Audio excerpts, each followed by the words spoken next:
அத்துணை தாய் தமிழ் உறவுகளுக்கும் வணக்கம். சரித்திர தேர்ச்சிகள் எங்கே அந்த பாரதியின் புதிய ஆத்திச்சோடி என்று அண்ணன் கேட்கின்ற பொழுது நான் அதை புலவனிடமிருந்து பெற்று வருவதற்கு கீழே ஓடினேன். திரும்ப வந்து பார்த்தால் ஆத்திச்சூடி அண்ணன் கையில் வரிசையாக சொல்லி கொண்டு வந்தார், எதை எதை யார் பேச வேண்டும் என்று. சரித்திரம் தேர்ச்சிகொள் என்று சொன்ன உடனே அண்ணன் நான் இதை பேசுறேன் நானா கேட்டு வாங்கினேன். ஏன் என் உறவுகள் சிரித்தார்கள் என்பது எனக்கு தெரியாது. ஆனால் நான் சரித்திரம் தேர்ச்சி கொண்டவன், அதிலே எனக்கு மாற்று கருத்தில்லை. ஒன்றே ஒன்றுதான், நமது தேசப்பிதா மகாத்மா காந்திக்கு மகாத்மா என்ற பட்டத்தை கொடுத்தது ரவீந்திரநாத் தாகூர் என்பது சரித்திரம், அதுதான் வரலாறு.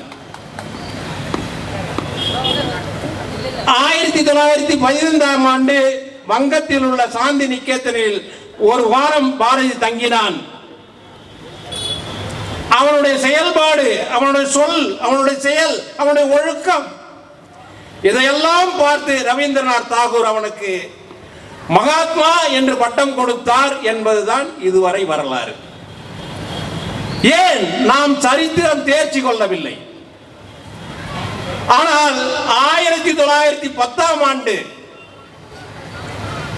என் முண்டாசு கவி பாடுகிறான், வாழ்க அம்மான் வாழ்க மகாத்மா என்று. எது 1910ஆம் ஆண்டு. இந்த உலகத்திற்கு கலை, இலக்கியம், பண்பாடு, நாகரிகம் அனைத்தையும் இந்த தமிழினம் தான் கொடுத்தது என்பது உண்மையானால் மகாத்மா காந்திக்கு மகாத்மா என்ற பட்டத்தை கொடுத்ததும் தமிழ்நாடு தான், தமிழன் தான். இது வரலாறு. அதையே தான் சொல்கிறான் பாரதி, சரித்திரம் தேர்ச்சி கொள் என்று. சிந்து சமவெளி நாகரிகம் 2500 ஆண்டு, கீழடி ஆய்வு 2500 ஆண்டு, பூம்புகார் கடற்கோளுக்குள்ளானது 2500 ஆண்டு. ஏன் நாம் சரித்திரம் தேர்ச்சி கொள்ளவில்லை? 3500 ஆண்டுக்கு முன்பாக ஒருத்தவன் வந்தான்ல, அவன் தான் நமக்கு நாகரிகத்தை கத்துக் கொடுத்தான் என்பதற்காக நம் வரலாறு எல்லாம் 2500ஓடு நிறுத்தப்படுகிறது, வேற ஒண்ணும் இல்லை. ஏன் நாம் சரித்திரம் தேர்ச்சி கொள்ளவில்லை? இன்றைக்கு நாம் கல்லணையை பார்த்து என்ன சொல்கிறோம்? 2000 ஆண்டுகளுக்கு முன்னால் என் பாட்டன் கட்டியது, 2000 ஆண்டுகளுக்கு முன்னால் நானே சொல்லியிருக்கேன். ஆனால் ஒரு ஆய்வறிஞன் சொல்கிறான், கல்லணை கட்டி 4000 ஆண்டுகளுக்கு மேல் இருக்கும், அது 5000 ஆண்டு கூட இருக்கலாம் என்று சொல்கிறான். அவன் ஆதாரத்தோடு சொல்கிறான். எப்படி சொல்கிறான் என்றால், ஆதாரம் நம் நாட்டில் இல்லை, வந்தவர்களால் மறைக்கப்பட்டது. அனர்வேதம் புனர்வேதம் என்று மறைக்கப்பட்டது, அழிக்கப்பட்டது. ஆனால் எகிப்திலே அதுக்கு ஆதாரம் இருக்கிறது என்று ஒரு ஆய்வறிஞன் சொல்கிறான். நம் நாட்டை எப்படி சேர சோழ பாண்டியர்கள் ஆண்டார்களோ அதே ஒரு எகிப்தை பாரோ மன்னர்கள் என்ற ஒரு இனக்குழு ஆண்டது. ஏறக்குறைய 300-400 ஆண்டுகள் அந்த பாரோ மன்னர்கள் அங்கே ஆண்டிருக்கிறார்கள். அப்படி அவர்கள் ஆளுகின்ற பொழுதுதான் எகிப்திற்கு வணிகம் செய்வதற்காக சென்ற தமிழர்களை பார்த்து, உங்கள் நாட்டில் உள்ளது போல் ஒரு அணையை எங்களுக்கு கட்டி கொடுங்கள் என்று கேட்டிருக்கிறான். அவன் நைல் நதியுடைய நீர் வீணாக போய் சகாரா பாலைவனத்தில் கலந்து அந்த நீர் பயன்பாட்டுக்கு இல்லாமல் போனது. இதுக்கு ஒரு குறுக்கே ஒரு அணை கட்டினால் நாம் நாட்டை செழிப்படைய வைக்கலாம் என்று அந்த பாரோ மன்னர்கள் நினைத்தார்கள். அவன் அணை கட்டினான், ஆனால் நிற்கவில்லை, உடைந்து விட்டது.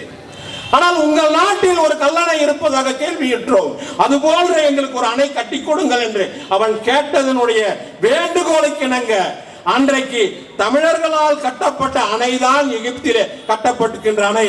கல்லணை எந்த வடிவில் இருக்கின்றதோ அதே வடிவில் தான் எகிப்திய அணையும் இருக்கிறது. அதற்கு பிறகுதான் அவன் நாடு செழித்திருக்கின்றது. அந்த செழிப்பை வைத்துதான் அவன் பிரமிடுகள் கட்டி இருக்கின்றான். ஆனால் நம் வரலாறுகள் 2500ஓடு முடிக்கப்படுகிறது.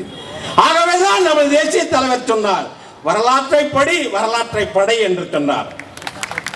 ஆகவேதான் அவருடைய தம்பி தலைவர் கொடுத்த தமிழ் கொடை அண்ணன் செந்தமிழ் சீமான் சொன்னான். வரலாற்றை படி, வரலாற்றை படை, வரலாறாக வாழ் என்று சொன்னான். நாம் வரலாறு படிக்க வேண்டியது இருக்கு, நிறைய படிக்க வேண்டியது இருக்கு.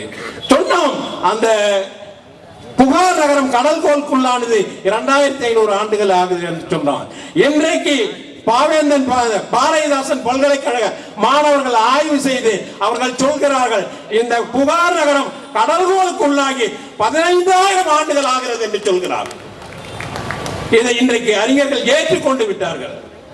15,000 ஆண்டுகளுக்கு முன்பாக மாட மாளிகை கட்டி கூட கோபுரங்கள் கட்டி நாகரிகத்தின் உச்சத்தில் இருந்தவன் தமிழன் என்பதை நான் படிக்க தவறிவிட்டோம். 2500 ஆண்டுகளுக்குள்ள சுருங்கிடுறோம். படிக்கணும், எல்லாரும் படிக்கணும், நிறைய படிக்கணும். படிக்க படிக்க தான் வரும். 15,000 ஆண்டுகளுக்கு முன்பாக மாட மாளிகை கூட கோபுரம் கட்டி தமிழன் வாழ்ந்தால் 10,000 ஆண்டுகளுக்கு முன்பு வரை 10,000 ஆண்டுகளுக்கு முன்பு வரை உலகத்தில் தமிழை தவிர வேற மொழியே இல்லை என்று மொழியியல் அறிஞர் சொல்றான்.